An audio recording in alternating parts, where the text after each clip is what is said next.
नमस्ते दोस्तों। आज हम लोग पढ़ेंगे कॉचीज रेसिड्यू थ्योरम। तो चलिए सबसे पहले हम लोग इसकी स्टेटमेंट जानते हैं कि अगर इफ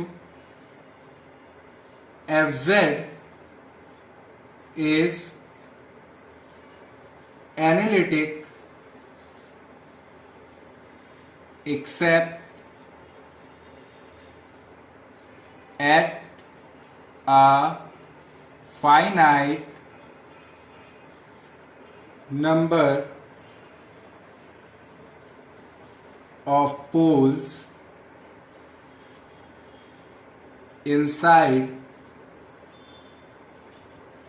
a closed contour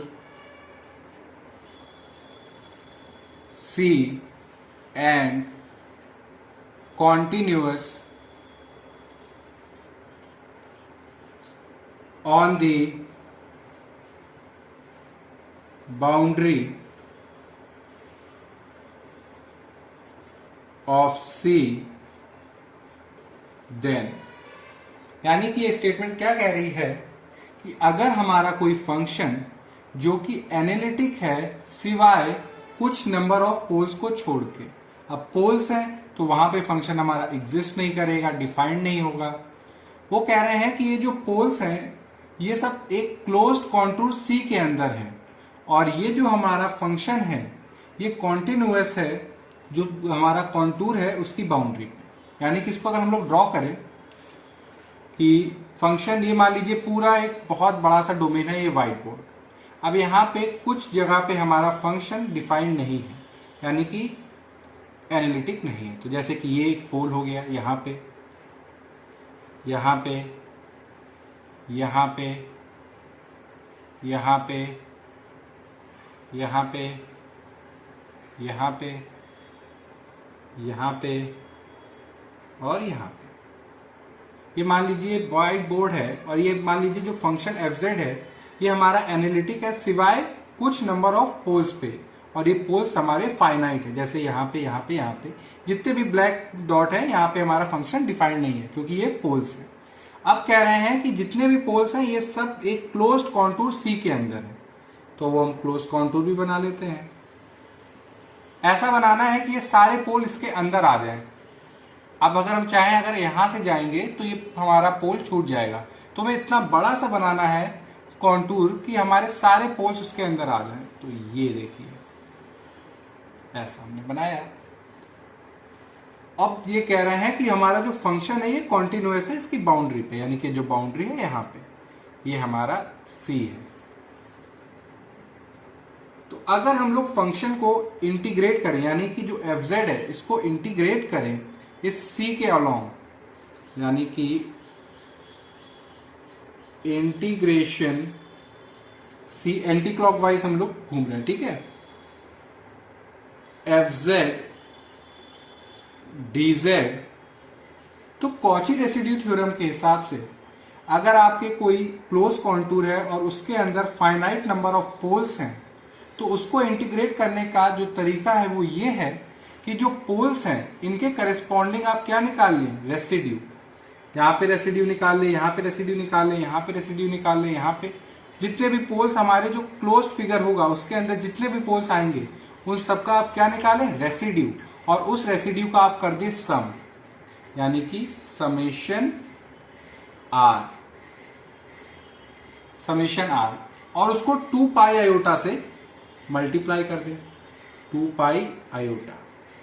तो ये हमारा जो अगर हम सी के अलोंग एफ जेड को इंटीग्रेट कर रहे हैं उससे अच्छा आप क्या करिए, जो पोल्स हैं जो सी के अंदर हैं उनके करस्पॉन्डिंग आप रेसिड्यू निकालें, उसका सम करें और 2 पाई आयोटा से मल्टीप्लाई कर दें, तो ये इसके इक्वल होगा। तो ये है हमारी कॉचीज रेसिड्यू थ्योरम, जहां पे जो समेशन आर है वो है where summation R is the sum of residues of fz at its pole inside C। ठीक है, ये हमारी स्टेटमेंट हुई और ये हमारी रही कॉचीज रेसिड्यू थ्योरम। तो चलिए हम लोग इसको प्रूव करेंगे। अब प्रूफ,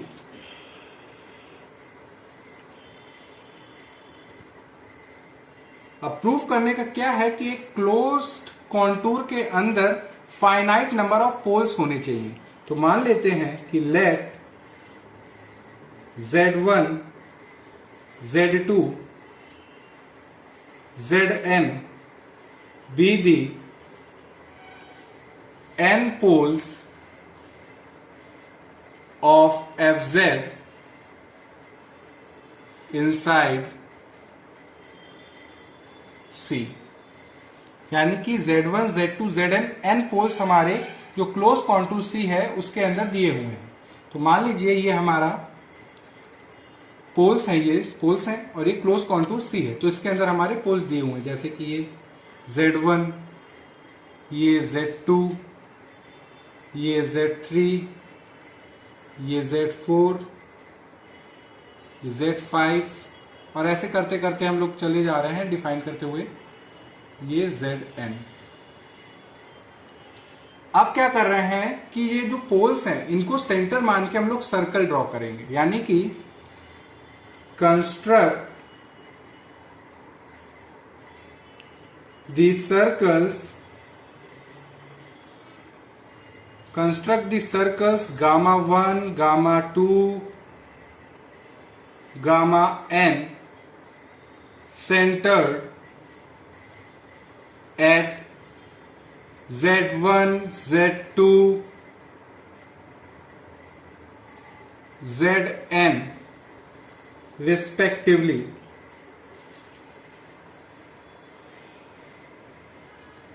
एंड चलिए जो मैंने लिखा वो मैं आपको समझा देता हूं कि हम लोग Z1 के करस्पॉन्डिंग एक सर्कल बनाएंगे गामा 1, Z2 को सेंटर मान के एक सर्कल बनाएंगे गामा 2, उसी हिसाब से बनाते जाएंगे। तो Zn को सेंटर मान के हम लोग सर्कल बनाएंगे गामा n।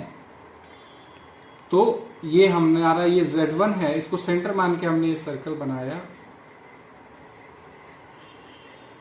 थोड़ा सा वो परफेक्ट सर्कल ना दिखे मगर ये हमारा सर्कल है जो कि है गामा 1 और इसकी ओरिएंटेशन है हमारी एंटी क्लॉकवाइज डायरेक्शन, यानी कि हम लोग एंटी क्लॉकवाइज जा रहे हैं। अब इसके रेडियस के ऊपर बात कर लेते हैं कि इसका रेडियस कैसा होना चाहिए। And each of radius small r so small that all of them lie entirely within C and do not overlap each other।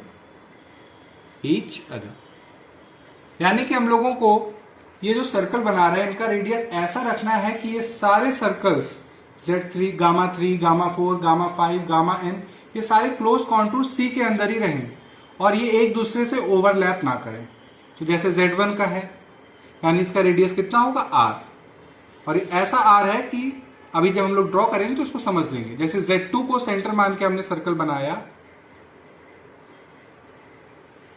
Gamma 2, orientation anti clockwise direction. Z3 को अब हम लोग, ये हमारा रेडियस r ऐसा है कि क्लोज कॉन्टूर C के बाहर नहीं जाना चाहिए, अंदर रहना चाहिए। ये हमारा गामा 3। ये अब देखिए अगर मैं यहां पे बना रहा हूं तो देखिए ये थोड़ा सा बाहर निकलने की कोशिश करेगा। तो एक काम करते हैं हम लोग क्लोज कॉन्टूर C को थोड़ा सा बड़ा कर लेते हैं, यानी कि ऐसा। ये हमने क्यों किया? क्योंकि हम लोग चाहते हैं कि सारे सर्कल्स जितने भी पोल्स के करस्पॉन्डिंग हम लोग बना रहे हैं वो सब C के अंदर ही रहें। तो ये ऐसे हम लोग Z5, यहाँ पे पोल है, इसके करस्पॉन्डिंग एक हमारा सर्कल, यहाँ पे पोल है, इसके करस्पॉन्डिंग हमारा एक सर्कल। और ये सर्कल ऐसे हैं कि कोई भी एक दूसरे के ऊपर ओवरलैप नहीं करना चाहिए, सब डिसजॉइंट होने चाहिए अलग अलग। अब Zn हमारा एक पोल है, उसको सेंटर मान के हमने सर्कल बनाया है और इसका रेडियस इस प्रकार का हम लोगों ने सेट किया है कि सारे सर्कल्स हमारे क्लोज कॉन्टूर C के अंदर हों और कोई भी सर्कल एक दूसरे के ऊपर ओवरलैप ना करें।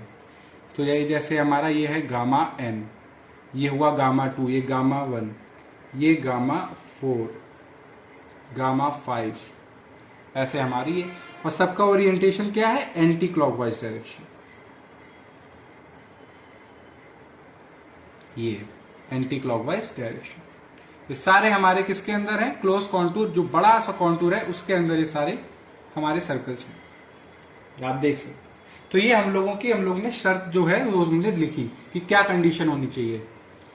अब कह रहे हैं कि देन, रुकिए, then Fz is analytic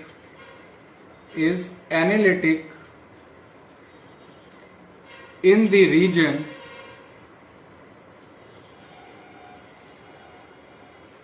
lying between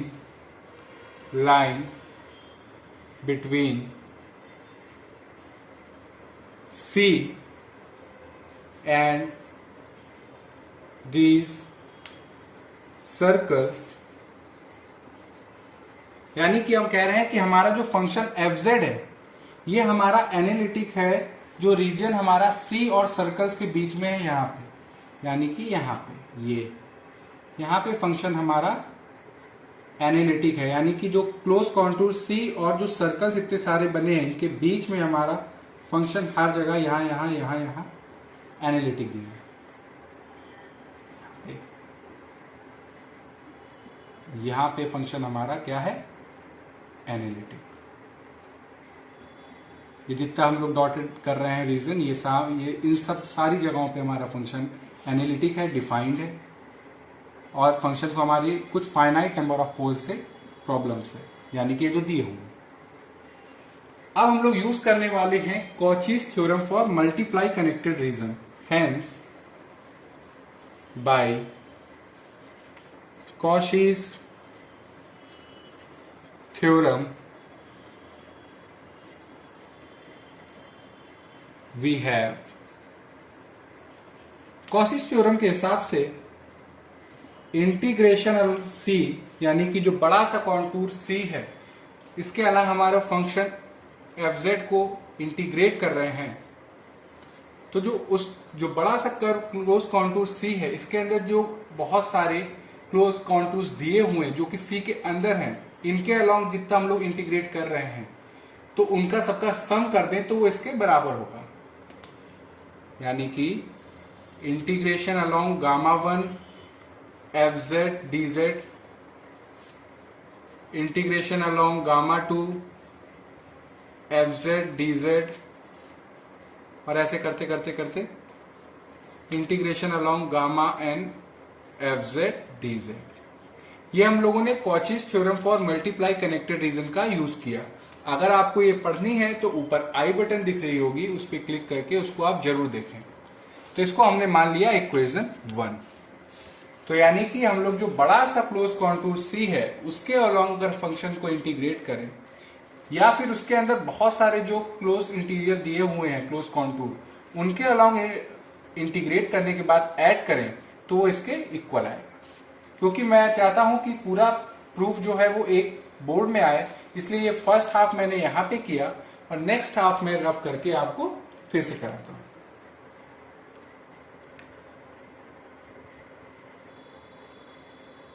अभी हम लोगों ने Cauchy's theorem for multiply connected region का यूज किया और ये इक्वेशन 1 लिखी।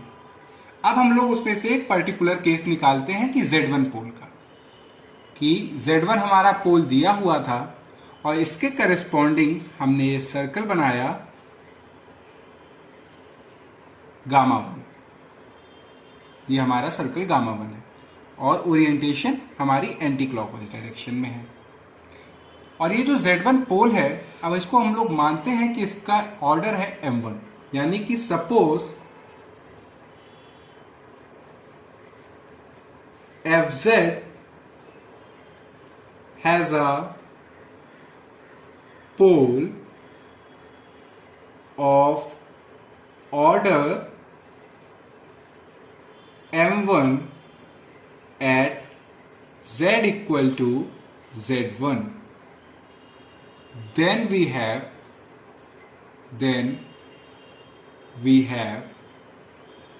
यानी कि हमने माना कि ये जो Z1 पोल है इसका ऑर्डर M1 है। तो अगर हम FZ को लॉरेंट एक्सपेंशन के हिसाब से लिखें तो ऐसे लिखेंगे कि phi1Z यानी कि analytic part plus principal part. अब क्योंकि हमारी जो सिंगुलैरिटी है ये हमारी पोल है, तो प्रिंसिपल पार्ट में कितने टर्म्स होंगे? फाइनाइट टर्म्स होंगे। तो हम लोग लिखेंगे प्रिंसिपल पार्ट को कि B1 Z minus Z1 plus B2 Z minus Z1 का होल स्क्वायर, और ऐसे करते चले जाएंगे, और BM1 Z माइनस Z1 की होल पावर M1। क्योंकि ये जो हमारा पोल है इसका ऑर्डर M1 है, तो प्रिंसिपल पार्ट में भी कितने टर्म्स होंगे? M1 टर्म्स होंगे। तो B1 B2 BM1। अब बात करते हैं कि ये जो phi1Z है, यानी कि where phi1Z is analytic inside and on gamma 1, यानी कि जो हमारा phi1Z है ये फंक्शन का ऐसा पार्ट है जो सर्कल गामा 1 के इनसाइड और उसकी बाउंड्री पे एनालिटिक है। अब क्या करने वाले हैं, हम दोनों साइड इंटीग्रेट करेंगे गामा 1 के अलोंग। इंटीग्रेटिंग along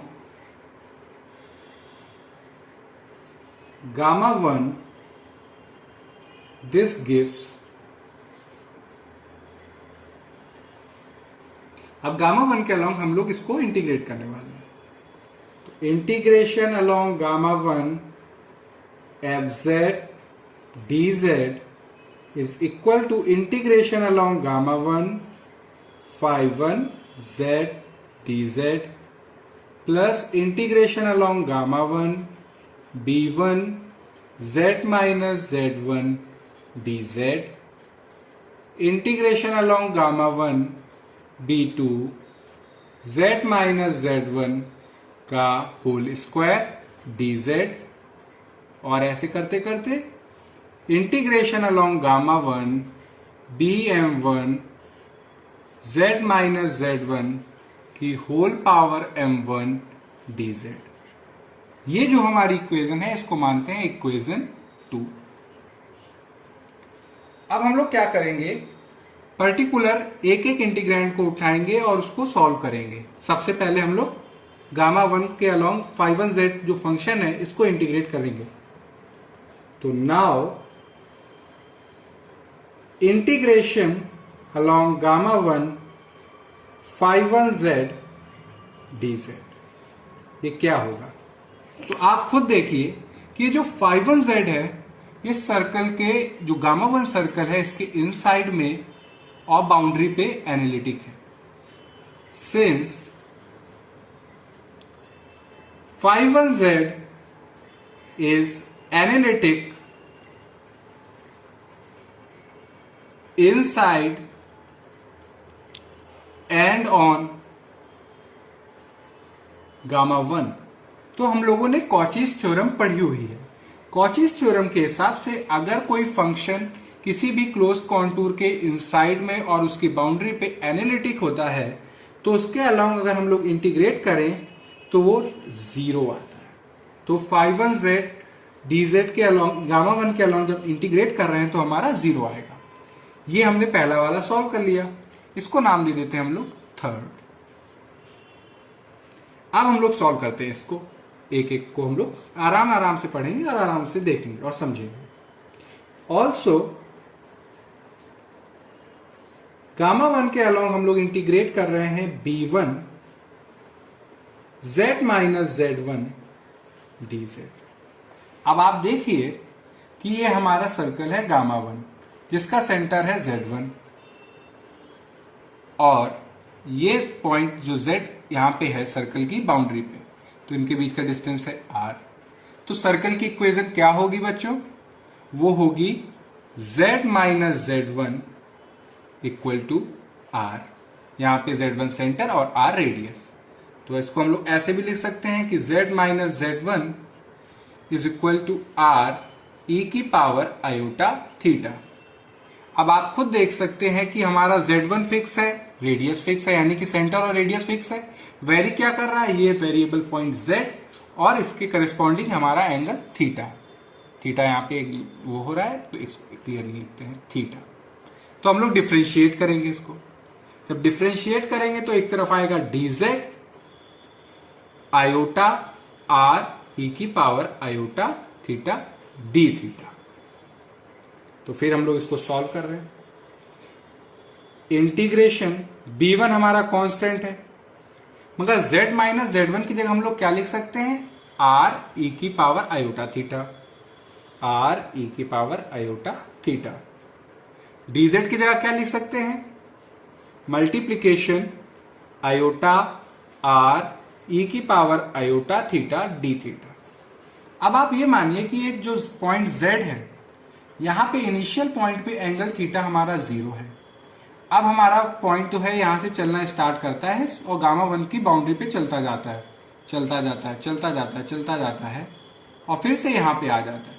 तो पूरा एक चक्कर लगाने पे हम कितना एंगल घूमे? पूरा एक चक्कर कंप्लीट करने पे हम लोगों ने 2 पाई हमारा एंगल पूरा घूमे।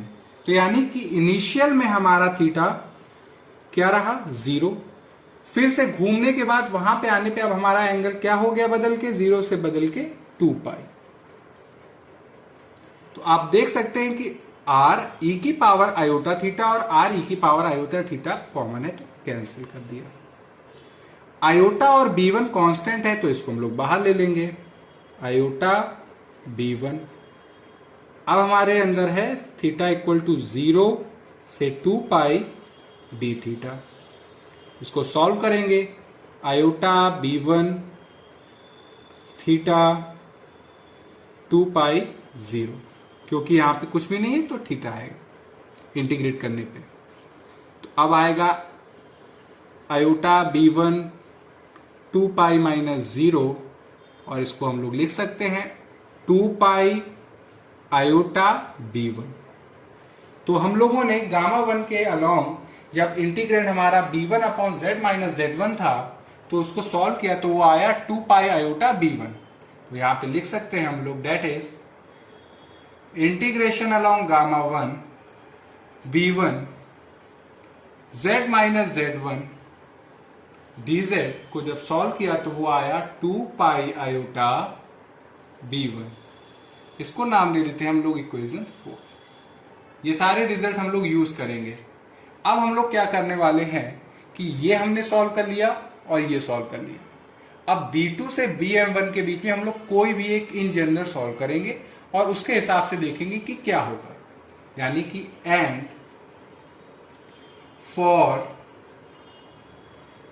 k इज इक्वल टू 2 3 से लेके M1 वी हैव, यानी कि हम लोग क्या करेंगे? इन जनरल सॉल्व करेंगे। यानी कि अगर हम रेंडमली यहां से कोई भी पिक करते हैं, यानी कि B2 से लेके BM1 के बीच में कोई भी अगर हम लोग पिक करेंगे तो उसके अलावा अगर हम लोग गामा वन के अलाउंग इंटीग्रेट करेंगे तो वो क्या आएगा? यानी कि इंटीग्रेशन अलाउंग गामा वन। अब हम लोग रैंडम ले रहे हैं तो यहाँ पे B2 या B3 B4 BM1 कुछ भी हो सकता है, तो मान लेते हैं BK, यानी कि कुछ भी। अब यहां पे क्या है कि जब b1 है तो z माइनस Z1 की पावर है 1, b2 है तो z माइनस Z1 की होल पावर है 2, bm1 है तो z माइनस Z1 की होल पावर है m1। तो उसी प्रकार bk है तो z माइनस Z1 की होल पावर क्या होगी? k होगी। अब किसके? dz। अब क्या करने वाले हैं? इसको हम लोग सॉल्व करेंगे। ये बड़ा सा इंटीग्रेशन, बी के हमारा एज इट इज रहेगा। अब z माइनस z1 की जगह हम लोग यूज कर सकते हैं r e की पावर आयोटा थीटा की होल पावर के। dz की जगह हम लोग यूज करने वाले हैं मल्टीप्लीकेशन आयोटा r e की power iota theta D theta. ये हम लोगों का रिजल्ट हम लोग यूज कर रहे हैं, इसको हम लोग सेपरेट कर लेते हैं। ये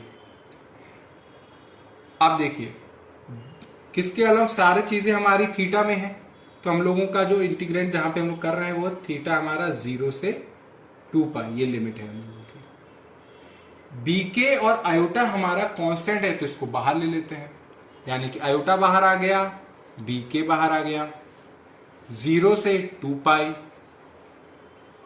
आर ई की पावर आयोटा थीटा।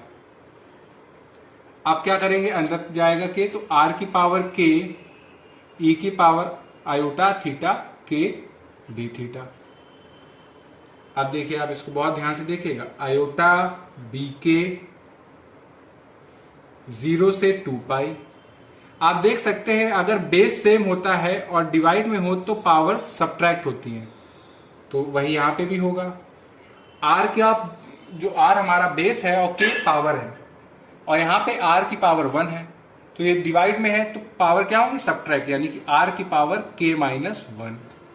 उसी हिसाब से यहां पे भी हमारा बेस क्या है, ई, तो ई आयोटा थीटा के माइनस आयोटा थीटा और ऊपर 1 डी थीटा। आयोटा बी के आर के माइनस 1 आप देखेंगे कांस्टेंट है, तो इसको भी हम लोग बाहर ले लेंगे, आर के माइनस 1, 0 से 2 पाई। और ये क्या करेंगे कि जो आयोटा थीटा है ये हम कॉमन ले लेंगे, तो ई की पावर आयोटा थीटा के माइनस 1 डी थीटा। तो इसको हम लोग सॉल्व कर रहे हैं, आयोटा बी के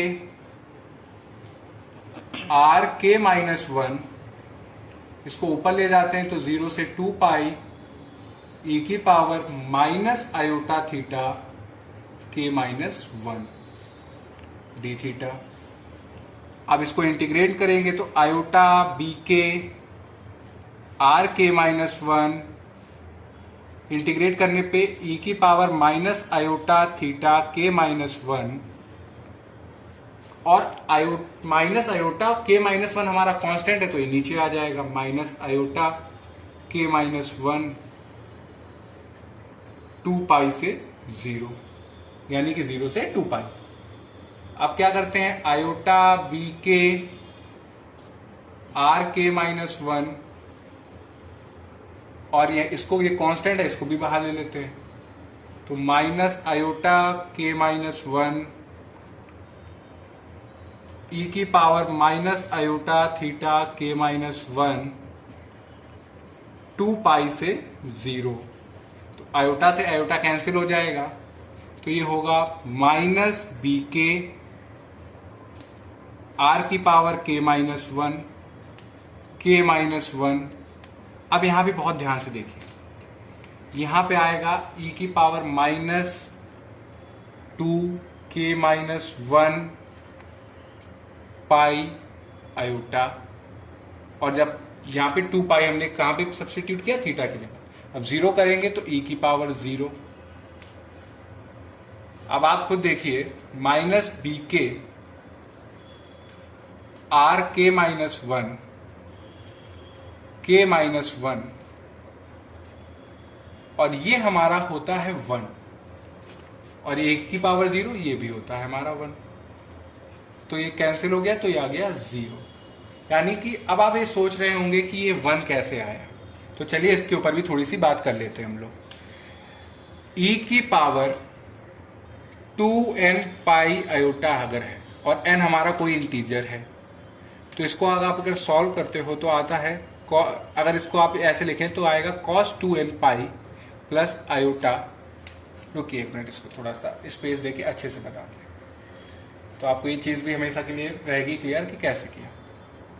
अगर ये है 2n पाई आयोटा, तो इसको आप लिख सकते हैं cos 2n pi plus iota sine 2n पाई। अब आप जानते हैं कि n पाई जो होता है यहाँ पे 2n पाई पे फंक्शन साइन हमेशा 0 रहेगा। और कॉस का अगर आप ग्राफ देखें कुछ ऐसा रहता है। तो कॉस हमारा 0 पे, 2 पाई पे या -2 पाई पे क्या देता है? 1 देता है, हमेशा 1 देता है। और यहीं पे अगर आप साइन का ग्राफ देखें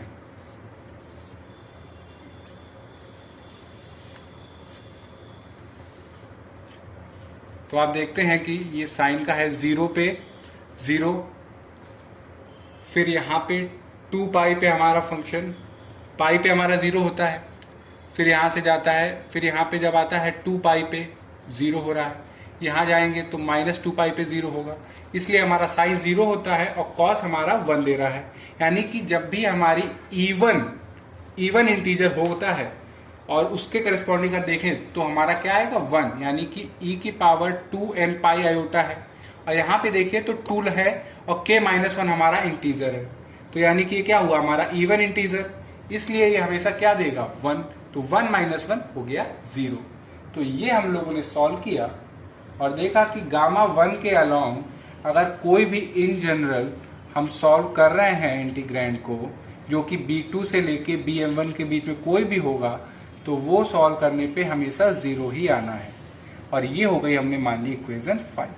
क्योंकि बोर्ड छोटा है तो मैं आपको रब करके फिर से बताता हूं। तो बच्चों हम लोगों ने इसको सॉल्व किया था। अभी हम लोगों ने देखा कि गामा 1 के अलोंग अगर इंटीग्रेट करते हैं 5(1)z को तो ये हमारा आया था 0 और इसको हमने नाम दे दिया था इक्वेशन 3। फिर हम लोगों ने देखा था कि गामा 1 के अलोंग जब हमारा integrand b1 upon z minus z1 dz है तो ये आया था हमारा 2 पाई आयोटा b1, इसको हमने नाम दे दिया था इक्वेशन 4। फिर हम लोगों ने देखा कि गामा 1 के अलोंग रेंडमली अगर किसी भी इंटीग्रैंड को हम लोग सॉल्व कर रहे हैं, जैसे कि बी के z माइनस z1 की होल पावर के dz, तो ये भी हमारा क्या आया? ये आया 0 और इसको नाम दे दिया था हमने 5, यानी कि k यहाँ पे हमारा 2, 3 से लेके m1। अब क्या करने वाले हैं? 3rd, 4th और 5th को हम लोग पुट करने वाले हैं इक्वेशन 2 में, यानी कि यूजिंग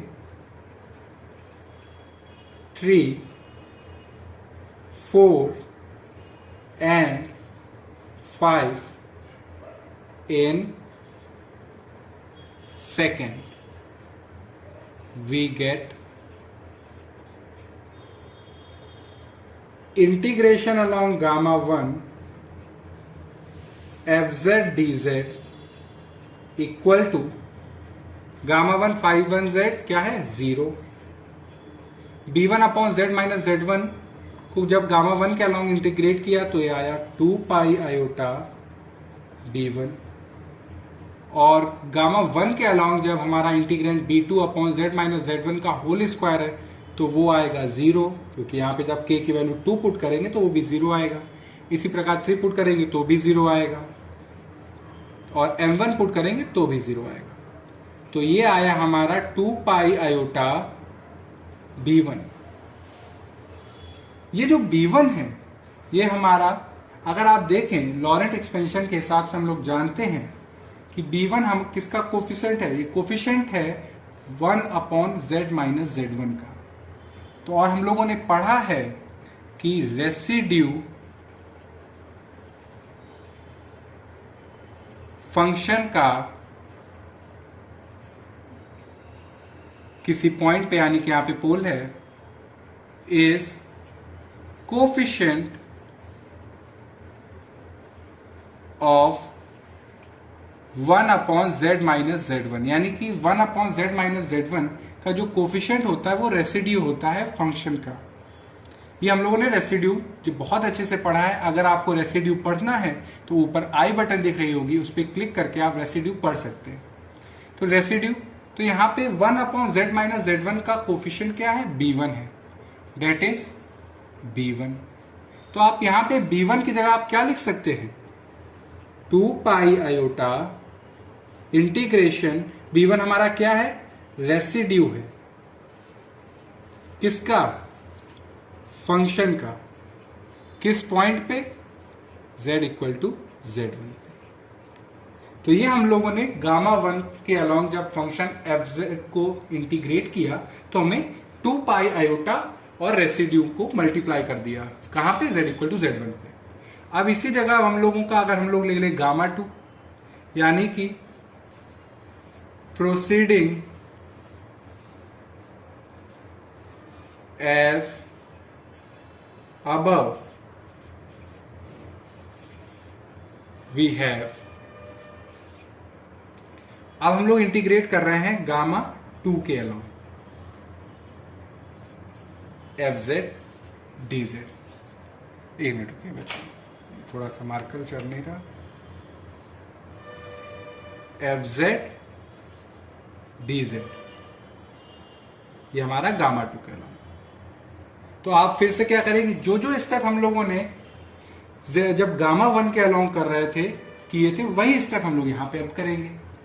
अब हमारा फंक्शन फिर से हम लोग लॉरेंट एक्सपेंशन करेंगे, तो आपकी fz इक्वल टू 5/2z होगा, यानी कि एक ऐसा फंक्शन जो कि एनालिटिक है इनसाइड एंड ऑन गामा 2। और फिर यहाँ पे आपकी b1 b2 थे, अब की हम लोग चेंज कर देंगे c1 c2 c3, और यहाँ पे हम लोग इसको सॉल्व करेंगे। फिर क्या करेंगे, दोनों साइड को इंटीग्रेट कर देंगे, आपकी हम लोग किसके अलोंग करेंगे, गामा 2 के अलोंग करेंगे, उसको सॉल्व करेंगे, फिर एक एक का देखेंगे। तो हम लोग यही पाएंगे ओवरऑल रिजल्ट कि 2 पाई आयोटा से रेसिड्यू फंक्शन का जो fz है उसका रेसिड्यू मल्टीप्लाई करेंगे, कहां पे, z इक्वल टू z1 था, तो अब की क्या हो जाएगा, z इक्वल टू z2। तो कह सकते हैं कि प्रोसीडिंग एज अबव, यानी कि जो स्टेप हम लोगों ने अभी गामा 1 के लिए किए वही अगर हम गामा 2 के लिए करेंगे तो हमारा क्या आएगा, 2 pi iota into residue of fz at z equal to 2। और ऐसे अगर हम लोग गामा 3 के हिसाब से करेंगे तो वो आएगा 2 पाई आयोटा रेसिड्यू फंक्शन का z equal to z3। Gamma 4 के अलोंग करेंगे तो 2 पाई आयोटा रेसिड्यू फंक्शन का z equal to z4। And तो ऐसे हम लोग करते जाएंगे गामा n के लिए एंड सो ऑन, यानी कि ऐसे हम लोग सारे फंक्शंस के लिए करते जाएंगे। यानी कि जितने भी हमारे पोल्स हैं उसके करस्पॉन्डिंग जब हम इंटीग्रेट कर रहे हैं तो हमें क्या मिलेगा, 2 पाई आयोटा से मल्टीप्लाई कर रहे हैं फंक्शन का रेसिड्यू, और उस टाइम पे जो करस्पॉन्डिंग पोल होगा उसके अबाउट, तो वहां पे रेसिड्यू हमारा। अब क्या करने वाले हैं, हेंस फ्रॉम फर्स्ट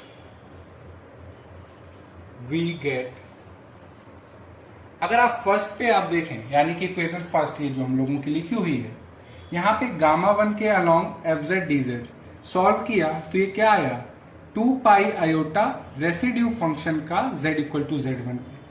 तो अगर आप देखें कि इंटीग्रेशन अलोंग सी fz dz, सबसे पहला था गामा 1 के अलोंग फंक्शन को इंटीग्रेट किया, तो गामा 1 के अलोंग जब फंक्शन को इंटीग्रेट किया था तो वो क्या आया हमारा, 2 पाई आयोटा रेसिड्यू किसका, फंक्शन का, किस पॉइंट पे, z इक्वल टू z1 पे। अब देखिए हम लोग गामा 2 के अलोंग जब हम, क्योंकि यहां पे देख सकते हैं कि गामा 2 के अलोंग जब हम लोग कर रहे हैं तो इसको भी सॉल्व किया तो वो भी क्या आएगा, 2 पाई आयोटा रेसिड्यू किसका, फंक्शन का, किस पॉइंट पे, z इक्वल टू z2 पे। और ऐसे करते करते करते 2 पाई आयोटा हम लोगों ने गामा, यानी कि जब गामा n के अलाउंग जब इंटीग्रेट करेंगे तो वो आएगा रेसिड्यू फंक्शन का z इक्वल टू zn पे। तो जो 2 पाई आयोटा है इसको हम लोग कॉमन कर लेते हैं, 2 पाई आयोटा को कॉमन कर लिया तो ये आया हमारा रेसिड्यू फंक्शन का z इक्वल टू z1 पे, सम रेसिड्यू फंक्शन का z इक्वल टू Z2 पे सम करते करते करते 2 पाई आयोटा कॉमन है, रेसिड्यू फंक्शन का z इक्वल टू Zn पे। तो यानी कि हम लोग क्या कर रहे हैं, फंक्शन के रेसिड्यू का सम कहां पे, जो करेस्पॉन्डिंग पोल्स है उनके अबाउट निकालने पे। तो लिख सकते हैं कि 2 pi iota sum of residues at Z1 Z2 Zn। तो यानी कि हमारी ओवरऑल थ्योरम प्रूफ हो गई 2 pi iota summation or integration along C FZ dz। यानी कि एक बड़े से कॉन्टूर, क्लोज कॉन्टूर के अंदर अगर हमारे पोल्स दिए हुए हों, ये आयोटा दिए हुए हों और उसके अंदर फाइनाइट नंबर्स ऑफ अगर पोल्स हैं, तो अगर उसके अलावा अगर हम फंक्शन को इंटीग्रेट करते हैं, यानी कि एक बड़े से क्लोज कॉन्टूर है C, उसके अलावा अगर फंक्शन को इंटीग्रेट करते हैं और उस क्लोज कॉन्टूर के अंदर अगर पोल्स दिए हुए हैं, फाइनाइट नंबर ऑफ पोल्स, तो उनके करस्पॉन्डिंग आप क्या करिए, रेसिड्यू निकालिए। जैसे R1 R2 R3 निकालने के बाद क्या करिएगा, उन रेसिड्यूज का सम R1 plus R2 plus R3, तो समेशन R आ गया। उस जो सम आया रेसिड्यू का, उसको आप 2 पाई आयोटा से मल्टीप्लाई कर दीजिए, तो वो किसके इक्वल आएगा, ये बड़े से जो C है उसके अलावा फंक्शन को इंटीग्रेट करेंगे उसके इक्वल आएगा। तो ये रही हमारी कॉचीज रेसिड्यू थ्योरम, और मैंने पूरी तरह से कोशिश की है कि मैं आपको उस तरह से थ्योरम का प्रूफ दिखाऊं कि जिससे अगर आप एग्जाम में भी जो वीडियो देख के अगर नोट्स बना रहे हैं तो आराम से ऐसे बनाएं कि आप एग्जाम में भी लिख सकें। अगर आपको कहीं पे भी कॉचीज रेसिड्यू थ्योरम में कोई स्टेप ना समझ में आया हो तो आप कमेंट सेक्शन में लिख के बताइएगा। Thank you.